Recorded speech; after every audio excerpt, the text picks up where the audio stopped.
السلام عليكم ورحمة الله وبركاته. بسم الله الرحمن الرحيم. الحمد لله حمد الشاكرين، وصلوات ربي وسلامه على النبي الأمين نبينا وحبيبنا وقدوتنا محمد بن عبد الله وعلى آله وصحبه ومن سار على نهجه واهتدى بهداه إلى يوم الدين. أما بعد. যাবতীয় প্রশংসা, গুণগান, তারিফ এবং স্তুতি সেই মহান রাজাধিরাজ, মহাশক্তির আধার, মহাপরাক্রমশালী আল্লাহ সুবহানাহু ওয়া তাআলা নিমিত্তে পেশ করছি, যিনি আমাদেরকে আজকে এই অনলাইন ভিত্তিক ইসলামী শরিয়া কোর্সের ফিকহ ক্লাসে উপস্থিত হওয়ার তৌফিক দান করেছেন। আসুন আমরা রব্বুল আলামিনের দরবারে অবনত মস্তকে কালিমাত শুকর আদায় করি। আমরা সকলেই উচ্চারণ করি আলহামদুলিল্লাহ। অতঃপর দুরূদ এবং অবারিত সালাত ও সালাম বর্ষিত হোক বিশ্ব মানবতার মুক্তির দিশারি, সর্বযুগের সর্বকালে সর্বশ্রেষ্ঠ মহামানব প্রাণপ্রিয় নবী মুহাম্মদ রাসূলুল্লাহ সাল্লাল্লাহু আলাইহি ওয়াসাল্লামের প্রতি। আসুন আমরা প্রিয় নবীর প্রতি হৃদয়ের গহীন থেকে কালিমাত প্রিয় নবীর প্রতি সবটুকু ভালোবাসা উজাড় করে সালাত ও সালাম পেশ করি। সকলেই পড়ি সাল্লাল্লাহু আলাইহি ওয়াসাল্লাম। মুহতারাম ও মুআজ্জাজ প্রাণপ্রিয় দর্শক শ্রোতা, দিনী ভাই এবং বোনেরা, এই মুহূর্তে যারা আমাদের সাথে লাইভে যুক্ত হয়েছেন সবাইকে আমি জানাচ্ছি অনেক অনেক প্রীতি, শুভেচ্ছা এবং আন্তরিক মুবারকবাদ। সেই সাথে রব্বুল আলামিনের কাছে দোয়া করছি তিনি যেন আমাদেরকে কোরআন এবং সুন্নাহর বিশুদ্ধ জ্ঞান অর্জন করে সে আলোকে আমাদের জীবন গঠনের তৌফিক এনায়েত করেন। আমরা সকলেই পড়ি আল্লাহুম্মা আমিন। প্রিয় দর্শক শ্রোতা, দিনী ভাই এবং বন্ধুগণ, আমরা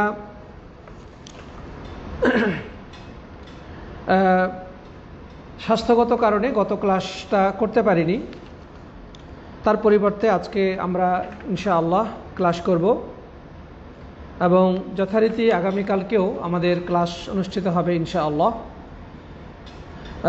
তো আমরা আজকে আমাদের ফিকহের ধারাবাহিক ক্লাস অনুযায়ী যে বিষয়টা নিয়ে আলোচনা করব বা করার ইচ্ছা পোষণ করেছি সেটি হচ্ছে মোজার উপর মাসাহ করা সম্পর্কে। প্রিয় উপস্থিতি, আল্লাহ সুবহানাহু ওয়া তাআলা বান্দাদেরকে অনেক অনুগ্রহ করেছেন। বান্দাদের প্রতি তার দয়ার কোনো সীমা সংখ্যা নেই। তো তাই সেই দয়া এবং অনুগ্রহের একটি উদাহরণ হচ্ছে এই মোজার উপরে মাসাহ করা। ইসলামী শরীয়তে আল্লাহ সুবহানাহু ওয়া তাআলা আমাদেরকে কখনোই কষ্ট দিতে চান না। তিনি আমাদের সবসময় সহজভাবে যেন আমরা ইসলাম পালন করতে পারি, আল্লাহর সন্তুষ্টি অর্জনের ক্ষেত্রে যেন আমরা আল্লাহ রাব্বুল আলামিনের দেখানো পদ্ধতির আলোকে সহজে এই পথে জীবন পরিচালনা করতে পারি। এই জন্য আমাদের বিভিন্ন ক্ষেত্রে বিভিন্ন ধরনের সুযোগ সুবিধা দিয়েছেন, অনেক কঠিন বিষয়কে সহজ করে দিয়েছেন এবং বিকল্প পন্থা দিয়েছেন। তো তেমনই একটি পদ্ধতি বা তেমনই একটি বিধান হচ্ছে এই মোজার উপরে মাসাহ করা।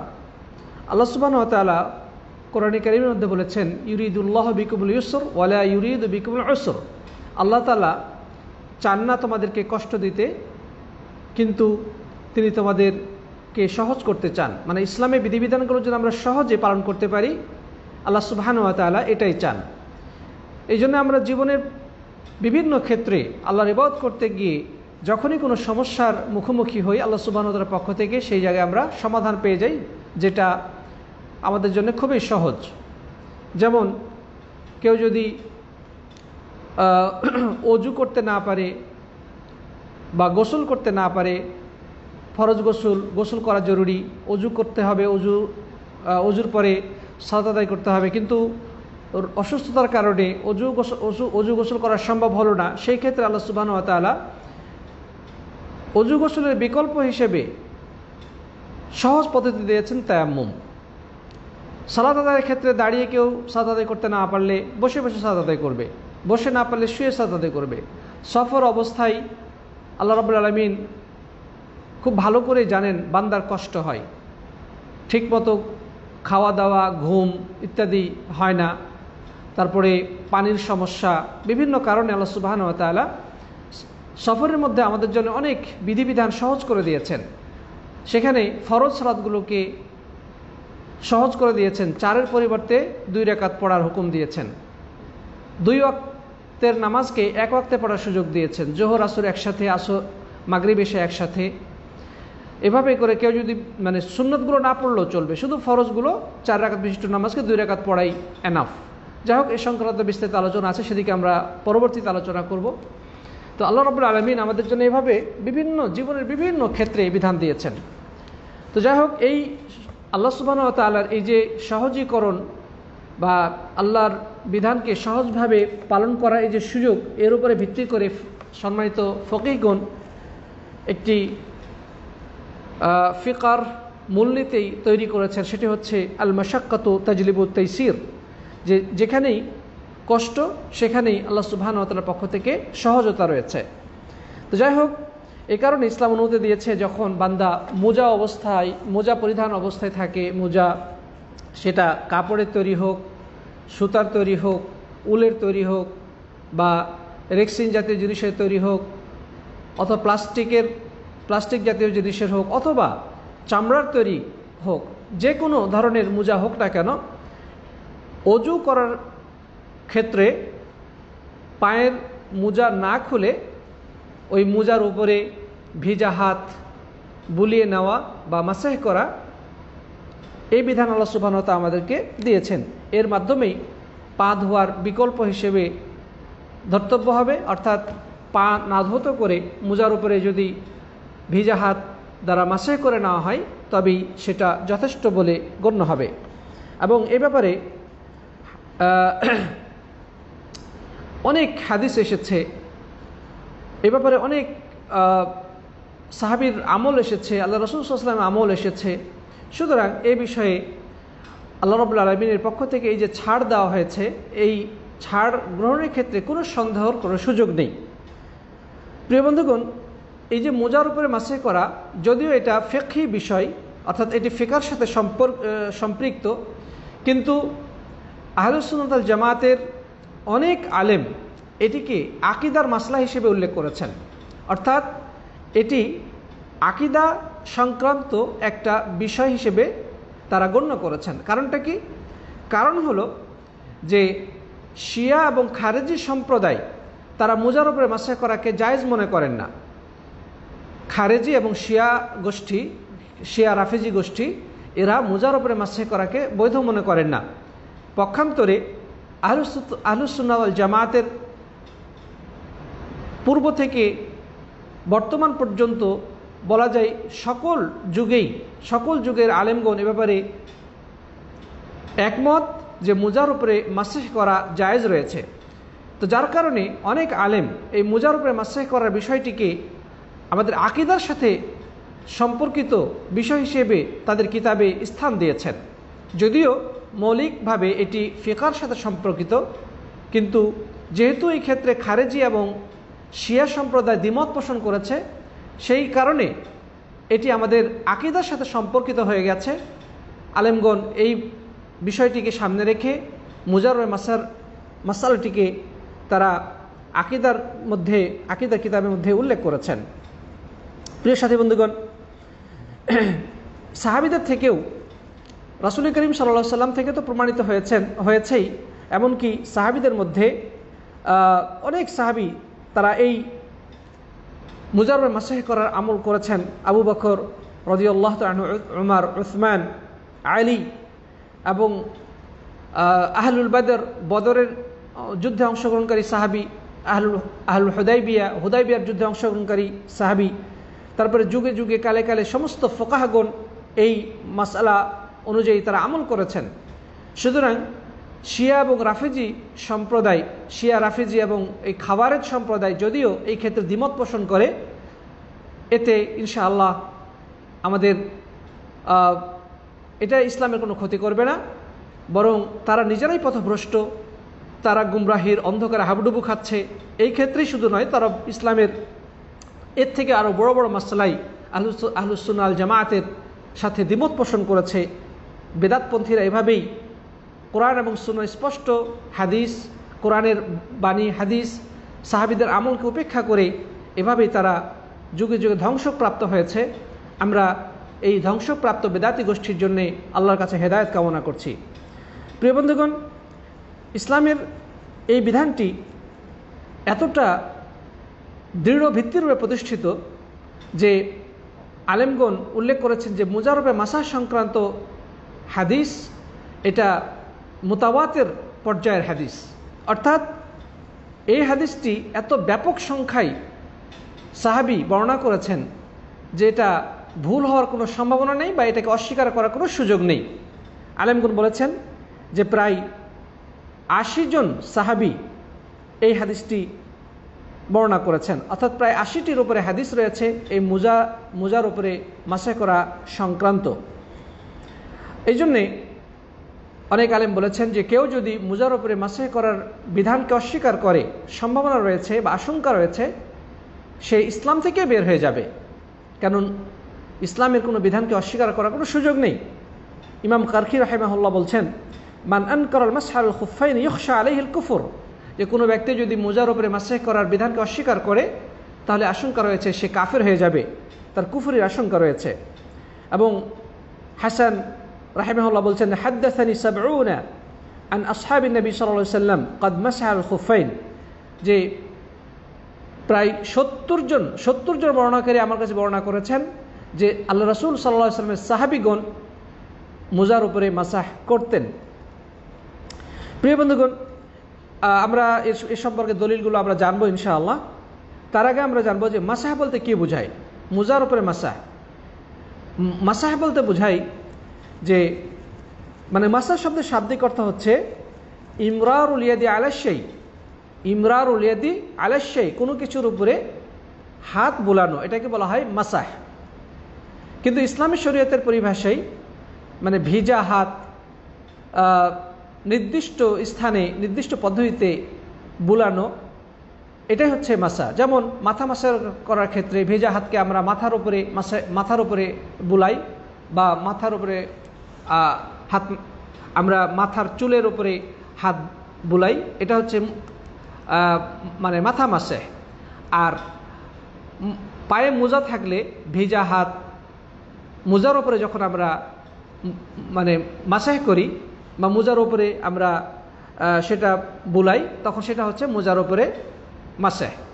তা আমরা মাসাহ শব্দের অর্থ জানলাম, সেটা হচ্ছে ইমরারুল ইয়াদি আলা শাই, কোনো কিছুর উপরে হাত বুলিয়ে দেওয়া, এটাকে বলা হয় মাসাহ।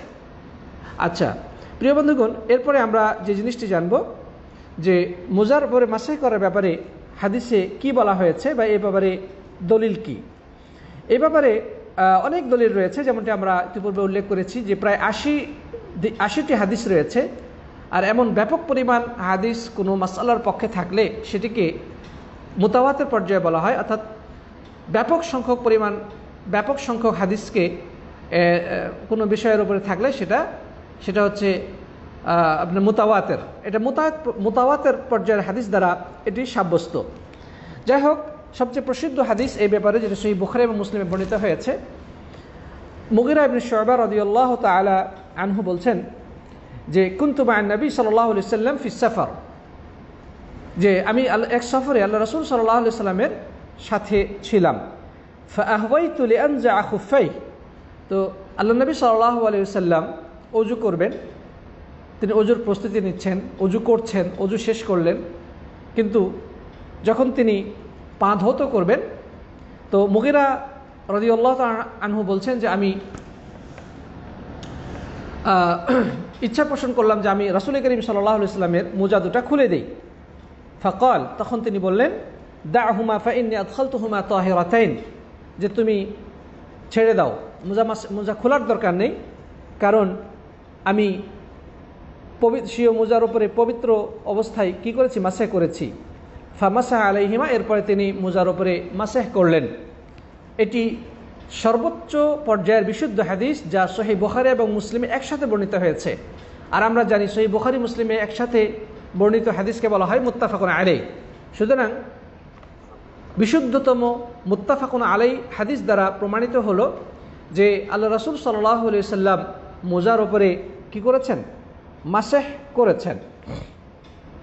প্রিয় উপস্থিতি, এছাড়া আরও হাদিস রয়েছে।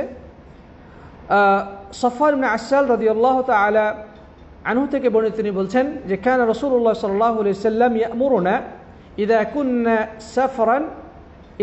সাফরান আল্লা নুনজিআ খিফাফানা থালাসাতা আইয়ামিন ওয়া লায়ালিহিন্না ইল্লা মিন জানাবাতিন ওয়ালাকিন মিন গায়িতিন ওয়া বাউলিন ওয়া নাওমিন। অর্থ হলো যে সফওয়ান ইবনে আসাল রাদিয়াল্লাহু তাআলা আনহু বলছেন যে রাসূল করিম সাল্লাল্লাহু আলাইহি ওয়াসাল্লাম আমাদেরকে আদেশ করেছেন যে আমরা যখন সফরে থাকব আমরা যেন আমাদের মোজাগুলোকে না খুলি। কয়দিন? 3 দিন এবং 3 রাত। আমরা যখন সফরে থাকব তখন যেন আমরা আমাদের পরিধেয় মোজাগুলো আমরা পা থেকে না খুলে নেই। কয়দিন? 3 দিন 3 রাত। শরীর কি হয়? ইল্লা মিন জানাবা, তবে যদি গোসল ফরজ হয়ে যায় তবে ভিন্ন কথা, তখন খুলতে হবে। ওয়ালাকিন মিন গায়িতিন ওয়া বাউলিন ওয়া নাওমিন, কিন্তু পেশাব পায়খানার পরে অথবা ঘুমের পরে যেন আমরা মোজাগুলো না খুলি।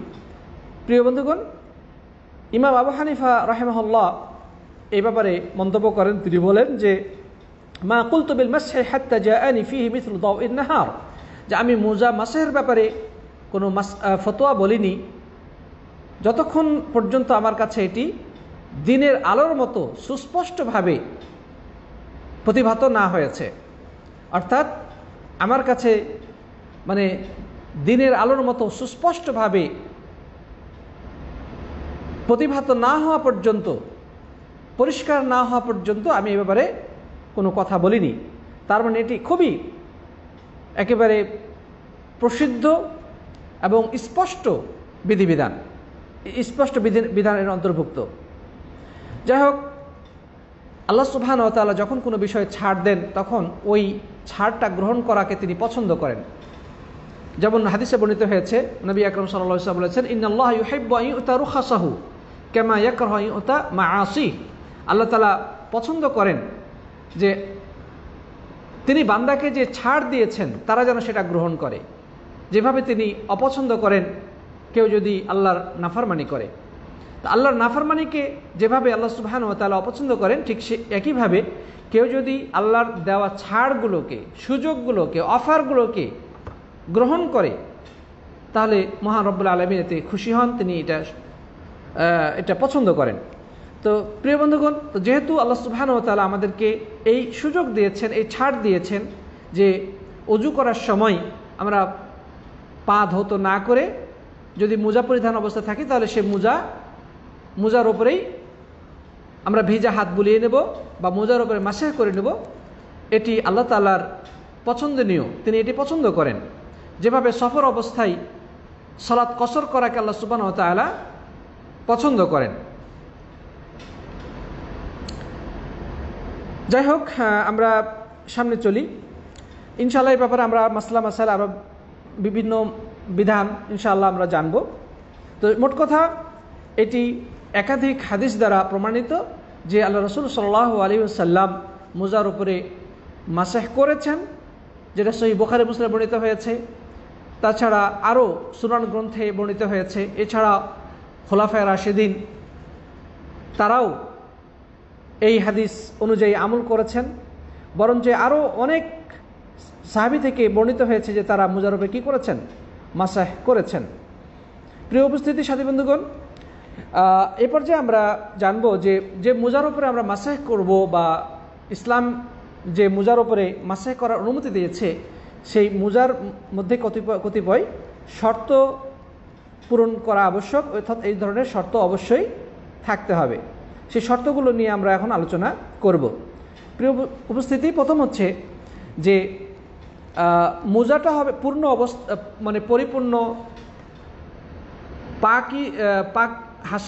পাকিজিকে হাসিল করার পরে, অর্থাৎ পাক পবিত্রতা হাসিল করার পরে মোজা পরিধান করতে হবে। পবিত্র অবস্থায় মোজা পরিধান করাটা অপরিহার্য। অর্থাৎ যখন আমরা মোজা পরিধান করব তার আগে অবশ্যই আমাকে কি করতে হবে? অজু না থাকলে উজু করে ফেলতে হবে, গোসল ফরজ হবে গোসল করতে হবে। মোট কথা, পাক পবিত্র অবস্থায় মোজাটা পরিধান করতে হবে। তারপরে 2 নম্বর হচ্ছে সেই মোজাটাও পবিত্র বস্তু থেকে তৈরিকৃত হতে হবে। মানে মোজাটা যদি নাপাক কোনো কিছু দ্বারা তৈরি হয় তবে তার উপরে মাসে করা জায়েজ হবে না। যেমন এমন নাপাক প্রাণীর চামড়া দ্বারা তৈরিকৃত মোজা যেই পশুর গোশত খাওয়া আমাদের জন্য হারাম, সুতরাং যেহেতু তার গোশত খাওয়া হারাম, সুতরাং তার চামড়া দ্বারা তৈরিকৃত মোজা পরিধান করাও জায়েজ নেই। সুতরাং এটা নাপাক চামড়া থেকে তৈরিকৃত মোজার উপরে কী করা যাবে না? মাসে করা যাবে না। অথবা সেই মোজাটার মধ্যে নাপাকি লেগে আছে, অর্থাৎ পেশাব বা পায়খানা ইত্যাদি নাপাকি মোজার মধ্যে লেগে আছে, তাহলে ওটার উপর মাসে করা কীভাবে জায়েজ হবে?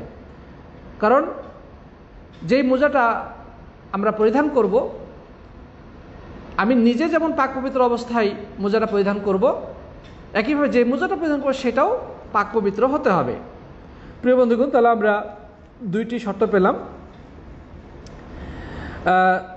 3 নম্বর শর্ত হচ্ছে মোজাটার ধরন কেমন হতে হবে।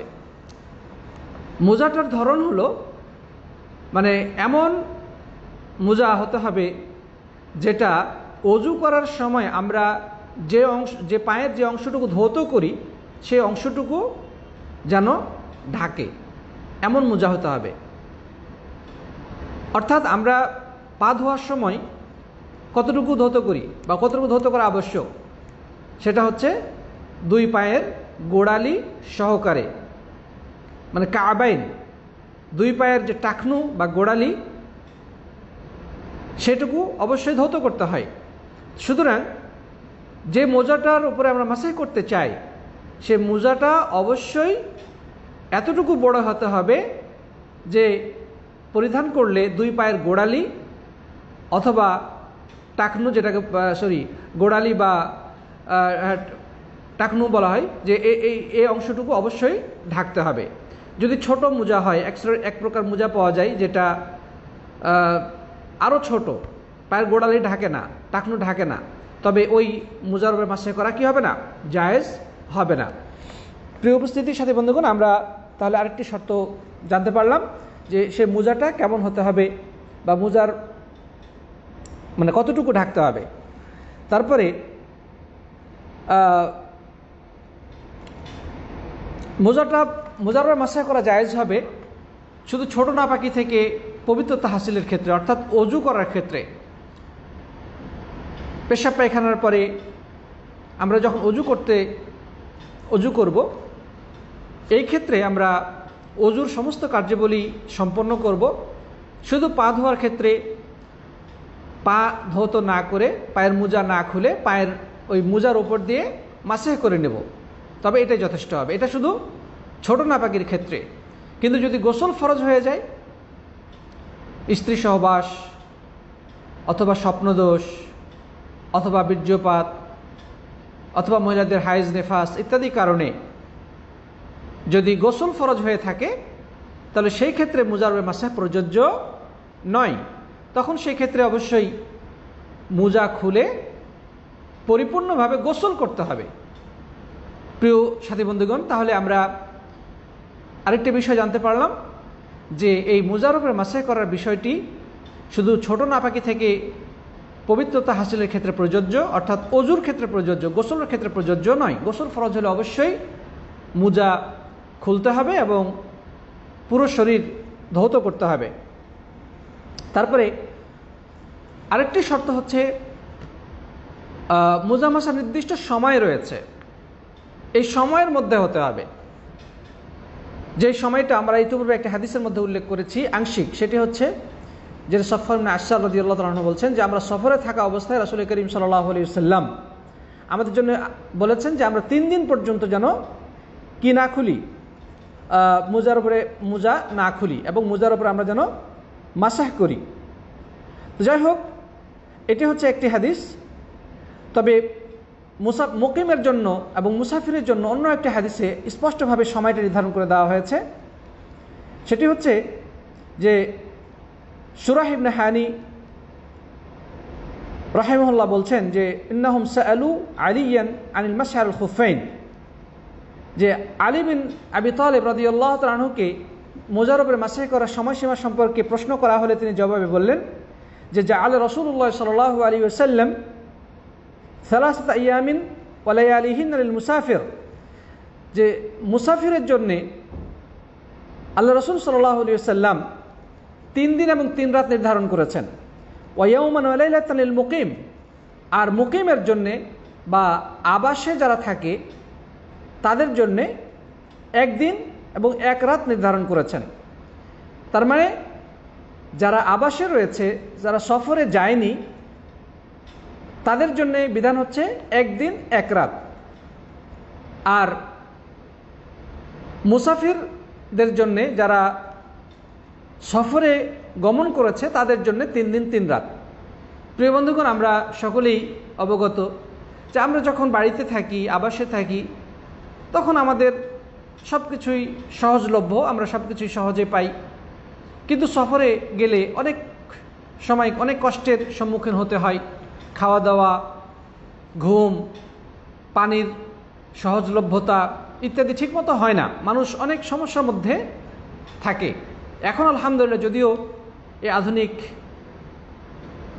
যুগে যোগাযোগ ব্যবস্থা অনেক উন্নত হয়েছে, মানুষ খুব সহজে এক দেশ থেকে আরেক দেশ এবং অনেক দূর দূরান্ত এলাকায় সফর করতে পারে।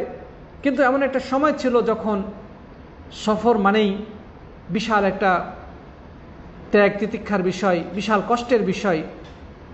আলহামদুলিল্লাহ, আল্লাহ তাআলা সহজ করে দিয়েছেন। তো যাই হোক, তারপরেও সফর মানেই সব কিছু সঠিক সময়ে না পাওয়া, সফর মানে কষ্ট, কষ্ট অবশ্যই থেকে গেছে। এই জন্য সফর অবস্থায় ইসলামে আমাদের জন্য সুযোগ সুবিধাগুলো বেশি দিয়েছে। ইসলাম আমাদের জন্য অনেক কিছু সুযোগ দিয়েছে সফর অবস্থায়। সে যতই জার্নি আমাদের মানে কমফোর্টেবল হোক না কেন, ইসলামের যে ছাড়গুলো দেওয়া হয়েছে, আল্লাহ রাসূল সাল্লাল্লাহু আলাইহি ওয়াসাল্লাম আজ থেকে 1400 বছর দিয়ে গেছেন, 1400 বছর আগে দিয়ে গেছেন, সেগুলো অনুসরণ করাটাই আল্লাহর কাছে পছন্দনীয়। যেমন আমরা এর আগেও বলেছি, সফর অবস্থায় সালাত কসর করা, সফর অবস্থায় যদি কষ্ট হয় তাহলে রোজা ছেড়ে দেওয়াই উত্তম। অনুরূপভাবে মোজার উপরে মাসহি করা, এটি সফরের মধ্যে আল্লাহ সুবহানাহু ওয়া তাআলা আমাদের জন্য একটু সুযোগ বেশি দিয়েছেন। আর সে সময়টা হচ্ছে 3 দিন 3 রাত। আর যারা আবাসে থাকে তাদের জন্য সময়টা তুলনামূলক কম, সেটা হচ্ছে 1 দিন 1 রাত। আমরা ঘটনা আপনার যদি ঘন্টার সময় অনুযায়ী হিসাব করি, তাহলে মানে মুসাফিরের জন্য 72 ঘন্টা, 3 দিন 3 রাত মানে 72 ঘন্টা। আর আবাসে অবস্থানকারীর জন্য 1 দিন 1 রাত মানে কত ঘন্টা? 24 ঘন্টা। তার মানে মুসাফিরের জন্য 3 গুণ বেশি সময় দেওয়া হয়েছে। প্রিয় উপস্থিতি, এখন একটি প্রশ্ন আমাদের সামনে চলে আসে যে মোজার উপরে যে আমরা মাসহি করব, এই যে সময়সীমা যেটা, এটা শুরু করব কখন থেকে, মানে এটার স্টার্টিং হিসাবটা কখন থেকে আমরা শুরু করব? আমরা কি মানে প্রথমবার যখন মোজা পরিধান করেছি তখন থেকে হিসাব শুরু করব, নাকি প্রথমবার যখন মাসহি করব তখন থেকে আমরা শুরু করব? উদাহরণ হিসেবে আমরা বলতে পারি যে কোনো ব্যক্তি ফজরের আগে উঠে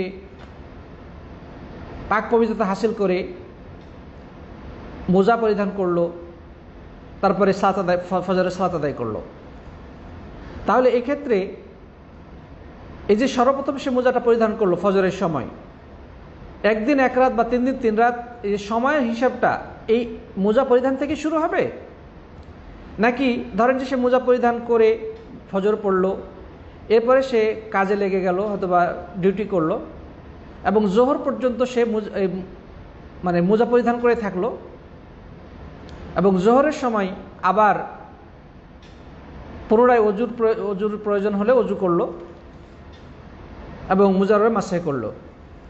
তাহলে এখন সময়টা হিসাবটা কখন থেকে হবে? যখন সে সর্বপ্রথম মোজা পরিধান করেছে তখন থেকে, নাকি জোহরের সময় যখন সে মোজার উপরে প্রথম মাসেহ করলো তখন থেকে।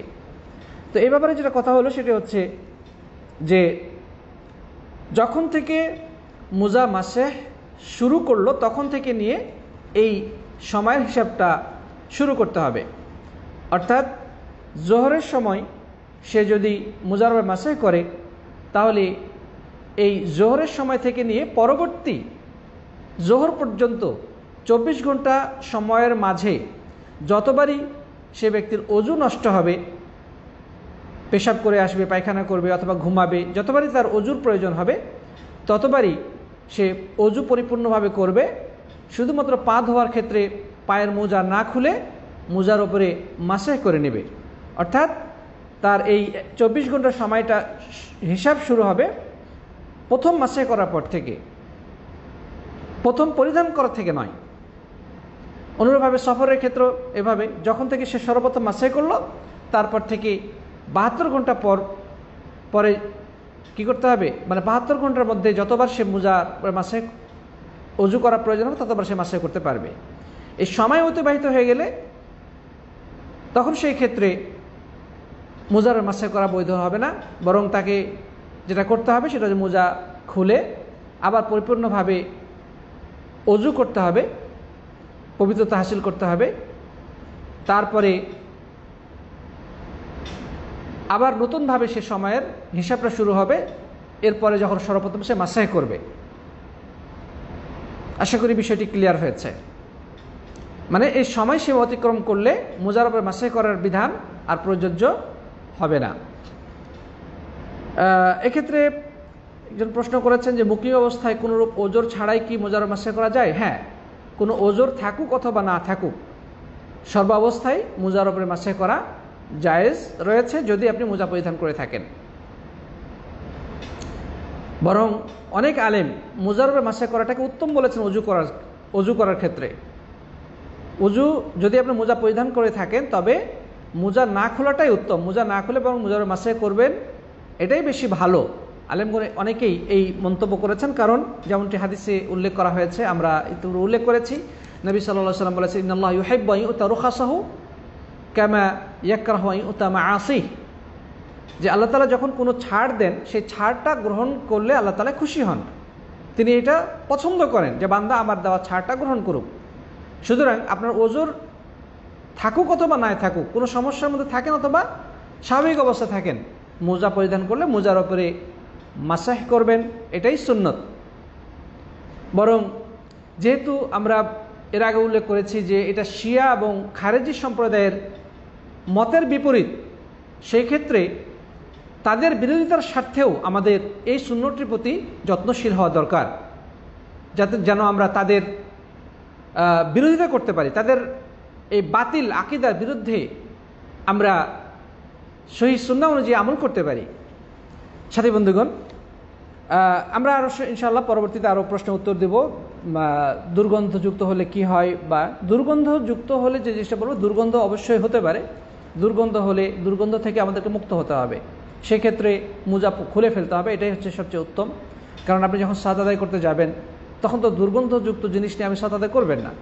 হাদিসে বর্ণিত হয়েছে নবী আকরাম সাল্লাল্লাহু আলাইহি সাল্লাম নিষেধ করেছেন যে কেউ যদি কাঁচা পেঁয়াজ রসুন খেয়ে মসজিদে যায় সে যেন না যায়, কেউ যদি কাঁচা পেঁয়াজ রসুন খায় সে যেন মসজিদের কাছেও না যায়, কারণ মুখ থেকে দুর্গন্ধ বের হবে।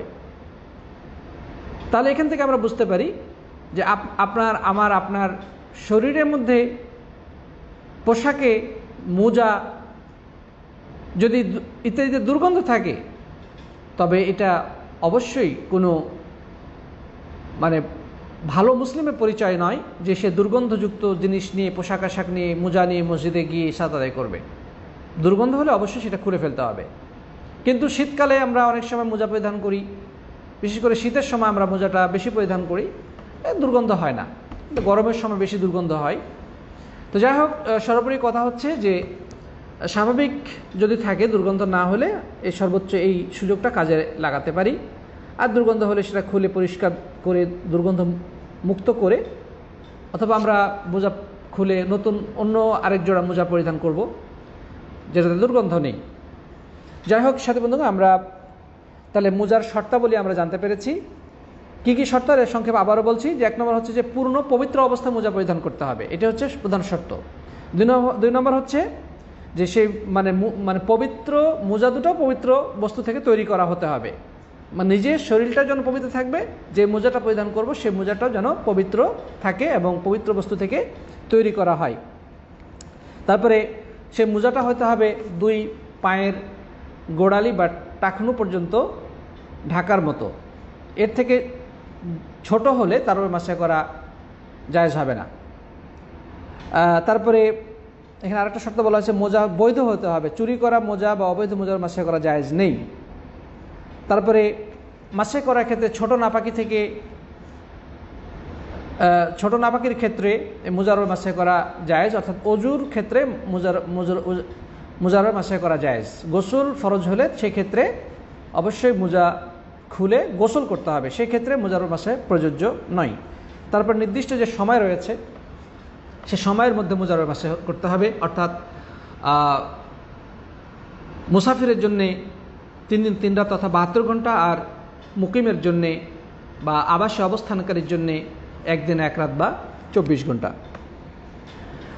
প্রিয় সাথী বন্ধুগণ, আমরা এ পর্যায়ে যে বিষয়টি জানব সেটি হচ্ছে যে মানে মোজার উপরে মাসে করার ক্ষেত্রে আমাদের সমাজে একটা মাসআলা প্রচলিত রয়েছে, আর সেটি হলো যে সাধারণ কাপড়ের মোজার উপরে মাসে করা যাবে না, সে মোজা হতে হবে অবশ্যই চামড়া থেকে তৈরি।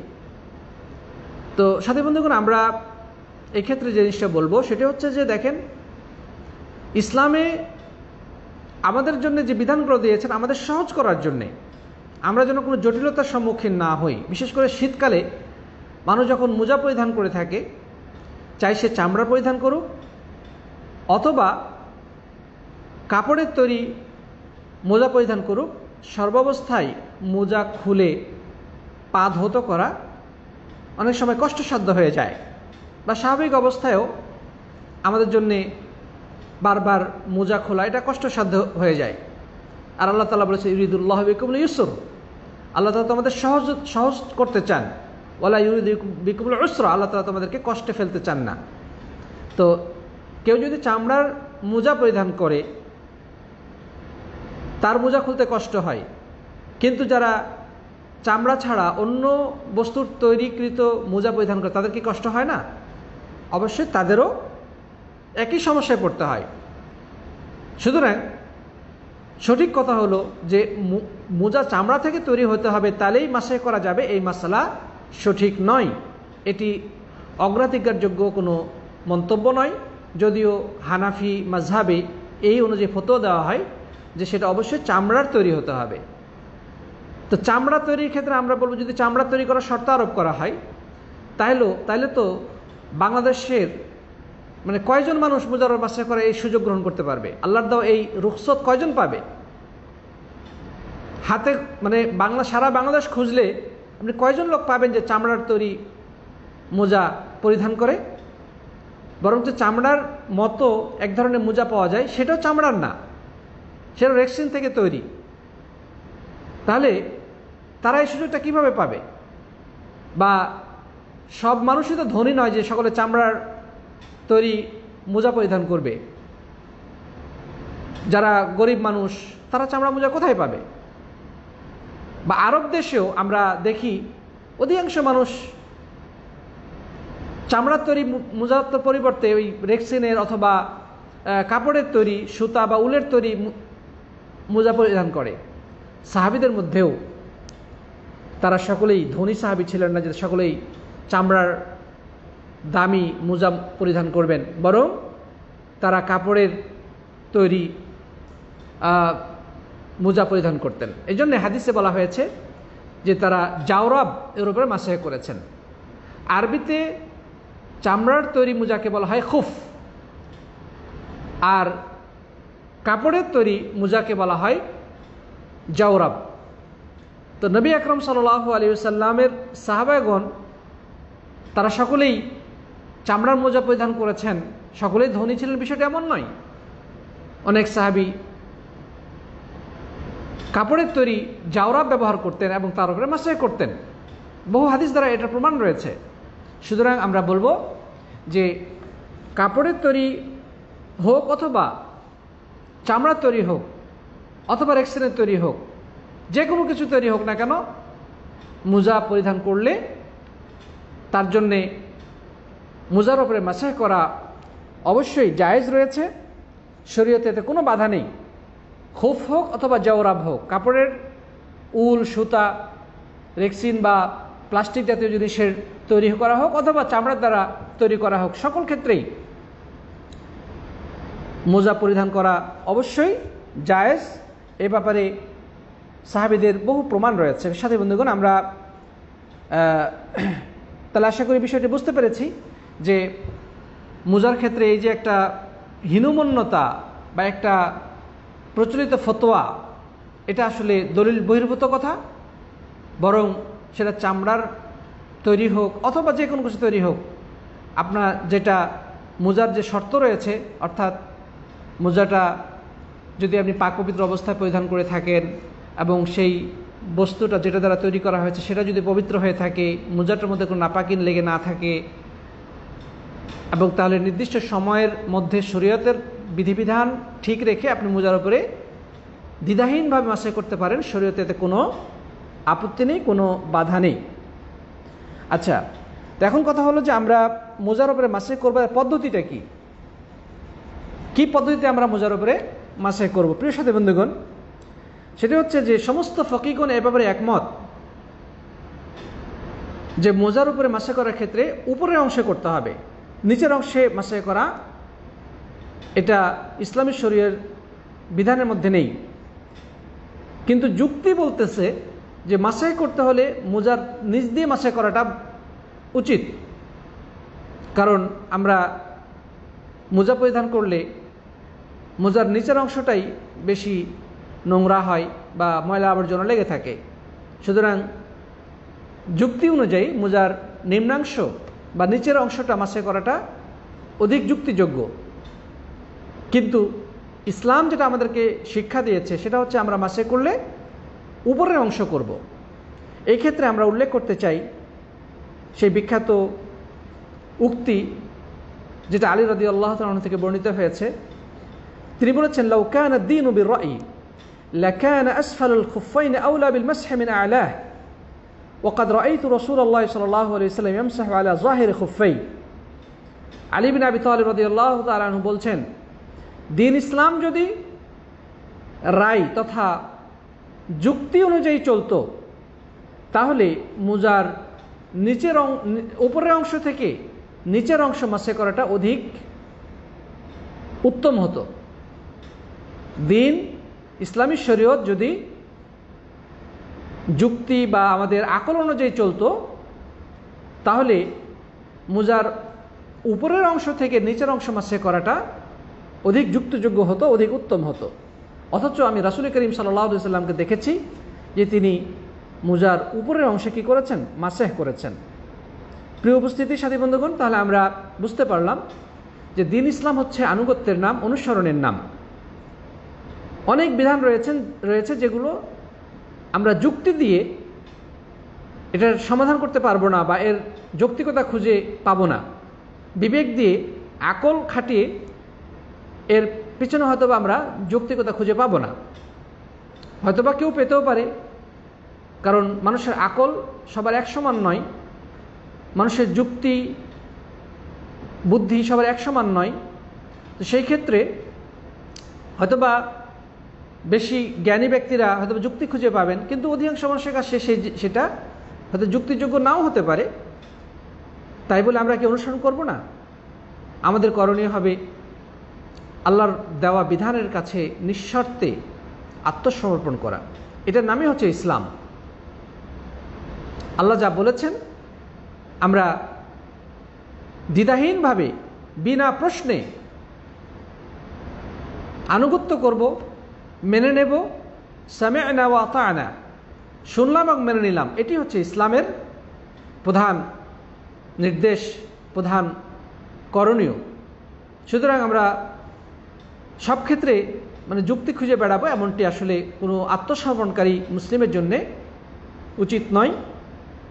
সব জায়গায় যুক্তি খুঁজলে অনেক সময় সে যুক্তি খুঁজে না পেলে তখন মনে করবে যে ইসলাম তাহলে মানার দরকার নেই, নাউজুবিল্লাহ। হয়তো ইসলাম থেকে সে বেরো হয়ে যেতে পারে, কারণ আকল, বুদ্ধি, বিচার দিয়ে আমরা সব কিছু বিশ্লেষণ করতে সক্ষম নই। একজনের আকল এক এক রকম, একজনের বুদ্ধি যুক্তি এক এক রকম। একটা বিষয়ে একজন যেভাবে যুক্তি দেয় আরেকজন সেটা নাও দিতে পারে। তো যাই হোক, ইসলামের নিয়ম হচ্ছে নিঃসংকোচে, নিঃশর্তে, দ্বিধাহীনভাবে আনুগত্য করা, আত্মসমর্পণ করা। তো যাই হোক, আমরা যেটা বলছিলাম যে মোজার উপরে মাসে করার পদ্ধতিটা কি, যে মোজার উপরে মাসে করতে হবে উপরের অংশে, নিচের অংশে নয়। আচ্ছা, তো এখন আমরা কিভাবে করব? প্রিয় বন্ধুগণ, এই ক্ষেত্রে যেটা করণীয় সেটা হচ্ছে যে হাত ভিজিয়ে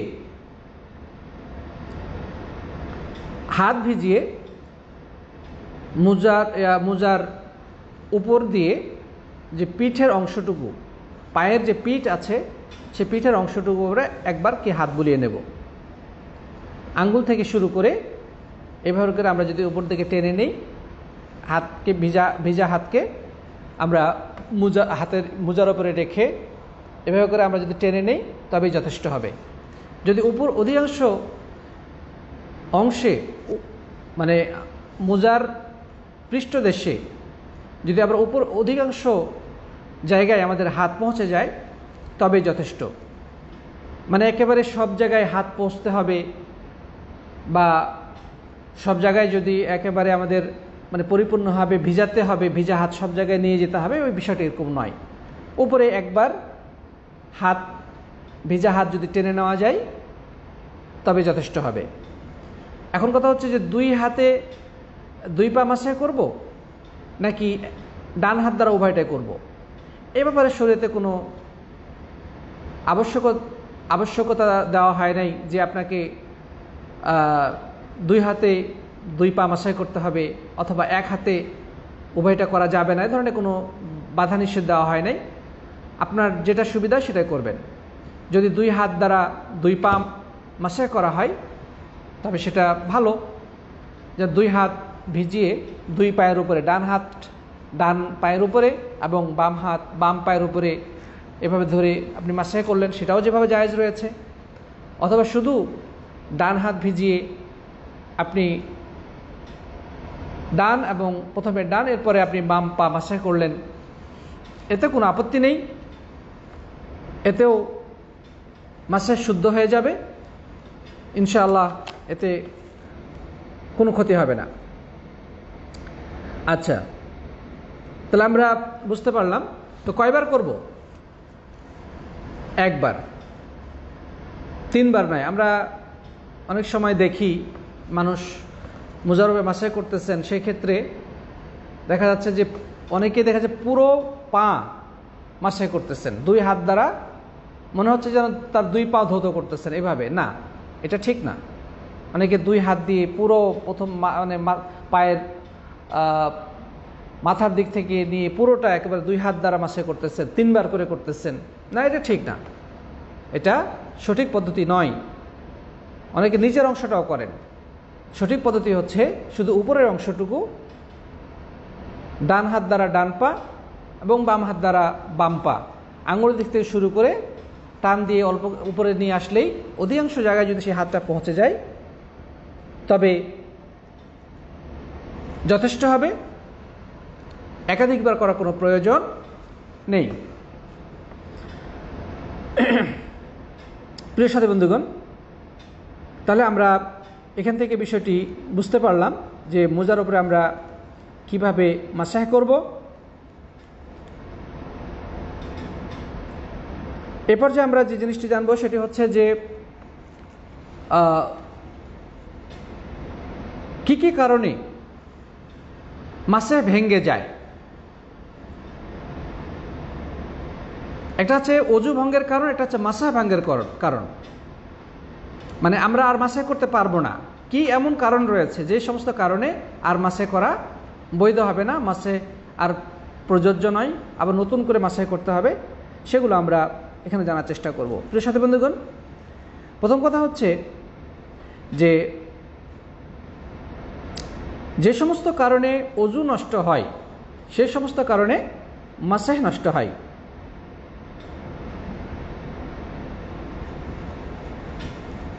মানে আপনি অজু করেছেন, অজু করার পরে আপনি মাসেহ করেছেন, অজু করার ক্ষেত্রে আপনি পা ধৌত না করে মাসেহ করেছেন। তো এখন আপনার অজু ভঙ্গ হয়ে গেছে, তার মানে আপনার মাসেহ এখানে অকার্যকর। আপনি ওই অজু অবস্থায় তো অজুবিহীনভাবে তো আপনি সালাত আদায় করতে পারবেন না। তো এই জন্যে আপনাকে পুনরায় অজু করতে হবে, এবং সেক্ষেত্রে যদি আপনার মুদ্দত বাকি থাকে, মানে নির্দিষ্ট যে সময়সীমা মুসাফিরের এবং মুকিমের যে নির্দিষ্ট সময়সীমা, এই সময়সীমার মধ্যে যদি আপনি থেকে থাকেন তাহলে আপনি পুনরায় মাসেহ করে নেবেন, অজু করবেন। অজু করার পাশাপাশি পায়ের মোজা না খুলে দুই পায়ের উপরে মাসেহ করে নেবেন। এটা হচ্ছে প্রথম কারণ। আমরা জানতে পারলাম যে যে সমস্ত কারণে অজু নষ্ট হয়, অজু নষ্ট হয়ে গেলে মাসেহ নষ্ট হয়ে যায়, অর্থাৎ মাসেহ আর কার্যকর থাকে না, তখন সেক্ষেত্রে পুনরায় উজু করতে হবে এবং পুনরায় কী করতে হবে? মাসেহ করতে হবে, যদি নির্দিষ্ট সময়সীমার মধ্যে হয়ে থাকে। আচ্ছা, 2 নম্বর কথা হচ্ছে যে মোজা যদি আপনি খুলে ফেলেন তাহলে মাসেহ বাতিল হয়ে যাবে। কথাটা কেমন?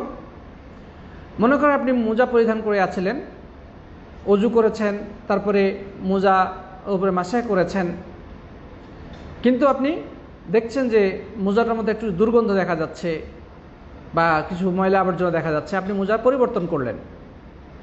তাহলে এই ক্ষেত্রে আপনার অজু নষ্ট হবে না, কিন্তু মাসেহ নষ্ট হয়ে যাবে। মাসেহ নষ্ট হওয়ার মানেটা হয়ে গেল, মানে হলো যে আপনি ওই অবস্থায় নামাজ পড়তে পারবেন, কিন্তু আবার মোজা পরিধান করে আবার আপনি যখন মোজা পরিধান করবেন, তো সেক্ষেত্রে আপনার জন্যে ওই মাসে প্রযোজ্য নয়। যে মাসের উপরে আপনি, যে মাসে দিয়ে আপনি নামাজ পড়েছেন সেটা প্রযোজ্য নয়। মানে আপনাকে পুনরায় মোজার উপরে মাসেহ করে নিতে হবে, অর্থাৎ যখন আপনি পরবর্তীতে অজু করবেন, অজু করার সময় আপনি পুনরায় মাসেহ করে নেবেন। যেহেতু আপনি মোজা খুলেছিলেন, এই জন্য মাসেহ নষ্ট হয়ে গেছে, অজু নষ্ট হবে না। বিষয়টি আশা করি বুঝতে পেরেছেন। আমি মোজা পরেছিলাম, অজু করে মোজা পরেছি, এরপরে কোনো কারণে দেখা গেল যে মোজাটা আসলে হয়তো নোংরা আছে বা দুর্গন্ধ আছে, আমি মোজাটা খুলে ফেললাম, এতে কি আবার অজু নষ্ট হয়ে গেছে? না, অজু নষ্ট হবে না। অর্থাৎ আপনি যদি মোজাটা খুলেও রাখেন তাহলে খালি পায়ে আপনি নামাজ পড়তে পারবেন, যেহেতু আপনি এখন অজু অবস্থায় আছেন। কিন্তু মাসেহ নষ্ট হয়ে গেছে, তার মানে আপনি পরবর্তীতে যখন আবার অজু করবেন তখন আপনাকে পা ধৌত করে পুনরায় মোজা পড়তে হবে।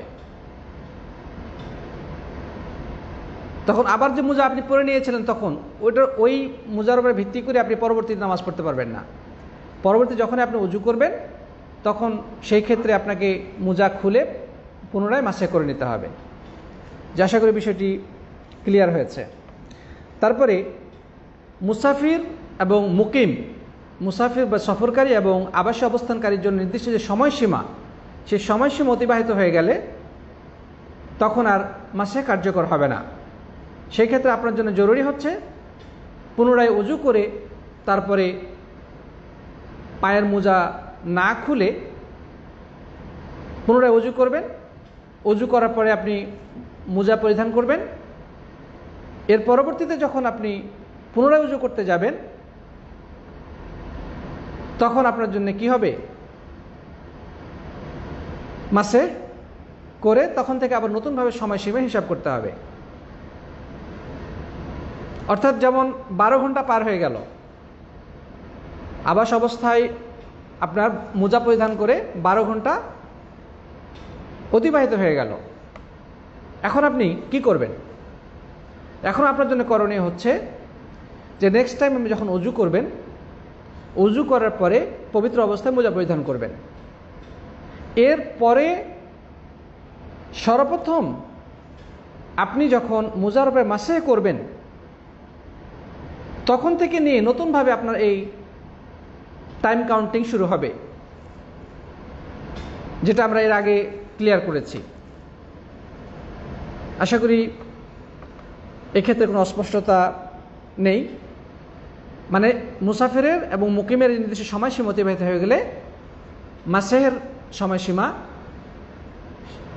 শেষ হয়ে যাবে, মাসে ভঙ্গ হয়ে যাবে। তারপর আরেকটি হলো, গোসল যদি ফরজ হয়ে থাকে তবে আর মাসেহ করা চলবে না, বরং মোজা খুলে গোসল করে নিতে হবে। এরপরে আপনি মোজা পরিধান করলে তার পরবর্তীতে ফার্স্ট টাইম যখন আপনি মাসেহ করবেন, তখন থেকে আবার আপনার সময় কাউন্টিং শুরু হবে। তো আমরা মাসেহ ভঙ্গ করার কি কি কারণ পেলাম?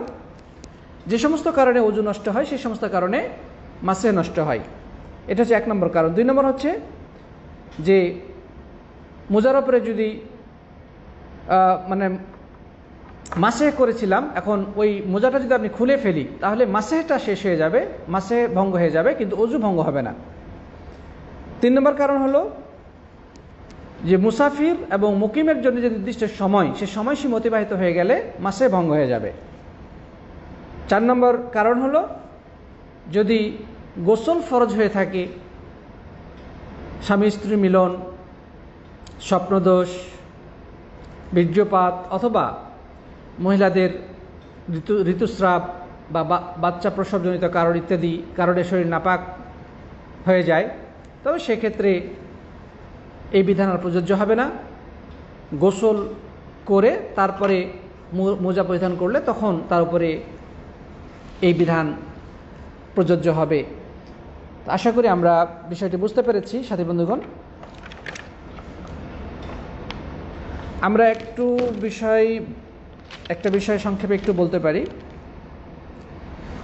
সেটা হচ্ছে যে আমাদের শরীরে অনেক সময় আহত থাকে বা ব্যান্ডেজ লাগানো থাকে, তো সেই ক্ষেত্রে বিধানটা কি হবে? মানে ওযু করার ক্ষেত্রে যেমন হাতে ব্যান্ডেজ লাগানো আছে, যেটাকে আমরা পট্টি বলি, যে পট্টি বা ব্যান্ডেজ লাগানো আছে, তো সেই ক্ষেত্রে তার উপরে মাসেহ করা এবং মোজার উপরে মাসেহ করার মধ্যে কতটুকু মিল আছে? আমরা বলবো যে মোজা মাসেহের বিষয়টি নির্দিষ্ট সময়ের জন্য সময়ের মধ্যে সীমাবদ্ধ। মুকিম এবং মুসাফিরের যে সময়সীমাটা, এটা মোজা মাসেহ করার ক্ষেত্রে প্রযোজ্য।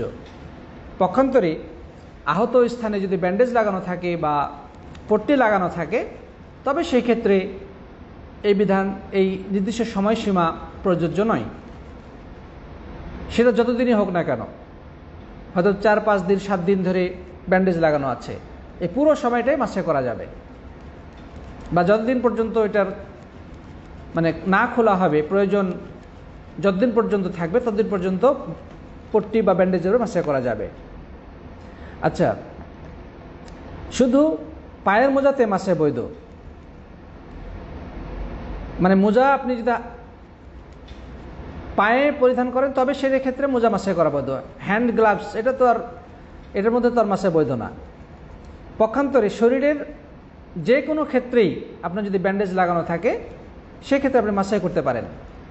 যেমন হাতে বা চেহারার কোনো অংশে, আল্লাহ মাফ করুন, অথবা পায়ের কোনো অংশে যদি ব্যান্ডেজ লাগানো থাকে, সেই জায়গায় আপনি মাসেহ করতে পারেন।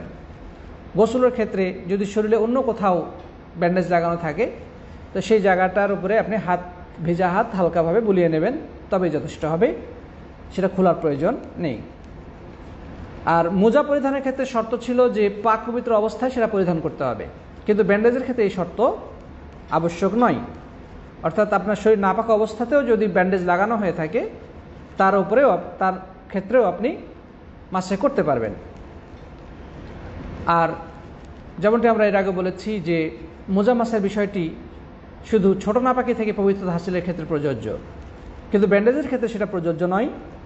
অর্থাৎ ছোট নাপাকি হোক অথবা বড় নাপাকি হোক, অর্থাৎ অজুর ক্ষেত্রে হোক অথবা গোসলের ক্ষেত্রে হোক, সকল অবস্থাতেই আপনি ব্যান্ডেজের উপরে মাসে করতে পারবেন।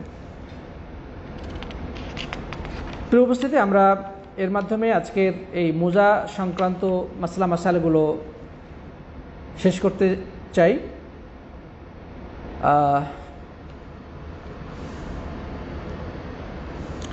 আশা করি এই বিষয়গুলো আপনাদের কাছে ক্লিয়ার হয়েছে। তারপরেও যদি কোনো প্রশ্ন থাকে আপনারা ইনশাআল্লাহ প্রশ্ন করতে পারেন, আমরা উত্তর দেওয়ার চেষ্টা করব। জাযাকুমুল্লাহ খায়রান। আমাদের গ্রুপ আছে, সে গ্রুপে প্রশ্ন করতে পারেন, পার্সোনালি আমাকে প্রশ্ন করতে পারেন, কিন্তু আমরা লাইভ এখন কন্টিনিউ করতে পারছি না, কারণ আমাদের প্রায় ঘন্টাখানেক হয়ে গেছে সময়। তো জাযাকুমুল্লাহ খায়রান। আশা করি আপনারা সবসময় আমাদের সাথে অ্যাক্টিভ থাকবেন, আমাদের লাইভগুলো শেয়ার দিবেন, বন্ধুদেরকে ইনভাইট করবেন, বা আমাদের দর্শকদের মধ্যে কেউ যদি আমাদের হোয়াটসঅ্যাপ বা